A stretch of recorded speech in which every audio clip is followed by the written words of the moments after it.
Lesson number 4, July 16th to the 22nd. Seeing the Goldsmith's Face.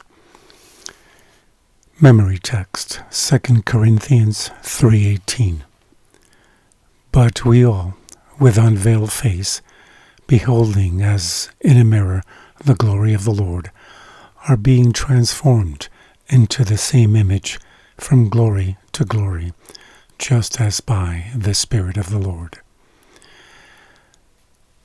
Amy Carmichael took a group of children to a traditional goldsmith in India.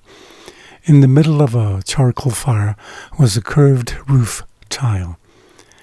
On the tile was a mixture of salt, tamarind fruit, and brick dust. Embedded in this mixture was gold. As the fire devoured the mixture, the gold became purer. The goldsmith took the gold out with tongs and, if it was not pure enough, he replaced it in the fire with a new mixture. But each time the gold was replaced, the heat was increased. The group asked, "How do you know when the gold is purified?" He replied, "When I can see my face in it." Amy Carmichael, from the book Learning of God, page 50.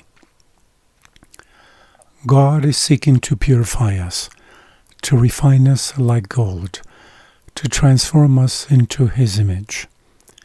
That's an astonishing goal, and it seems even more astonishing that a Christ-like character is developed in us only as we pass through life's crucibles. The week at a glance. What role does suffering have in the purifying process? How do we understand all this in the context of the great controversy? From the book Our High Calling, page 316, it says, "The conflicts of earth, in the providence of God, furnish the very training necessary to develop characters fit for the courts of heaven. We are to become members of the royal family, the sons of God, and all things work together for good to those who love God and submit themselves to His will."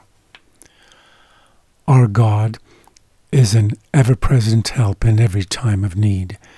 He is perfectly acquainted with the most secret thoughts of our heart, with all the intents and purposes of our souls.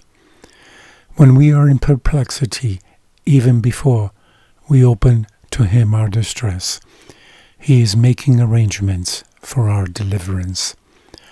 Our sorrow is not unnoticed.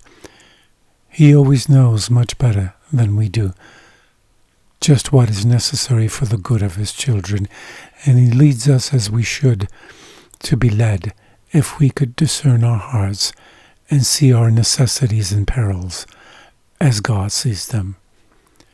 But finite beings seldom know themselves. They do not understand their own weakness. God knows them better than they know themselves, and He understands how to lead them. If we will trust Him and commit our ways to Him, He will direct our steps in the very path that will result in our obtaining the victory over every evil passion and every trait of character that is unlike the character of our divine pattern. From the book Selected Messages, Book 1, page 320 and 321, it says, "Many are deceived concerning the condition of their hearts. They do not realize that the natural heart is deceitful above all things and desperately wicked. They wrap themselves about with their own righteousness and are satisfied in reaching their own human standard of character. But how fatally they fail when they do not reach the divine standard, and of themselves they cannot meet the requirements of God. We may measure ourselves by ourselves. We may compare ourselves among ourselves. We may say we do as well as this one or that one. But the question to which the judgment will call for an answer is, do we meet the claims of high heaven? Do we reach the divine standard?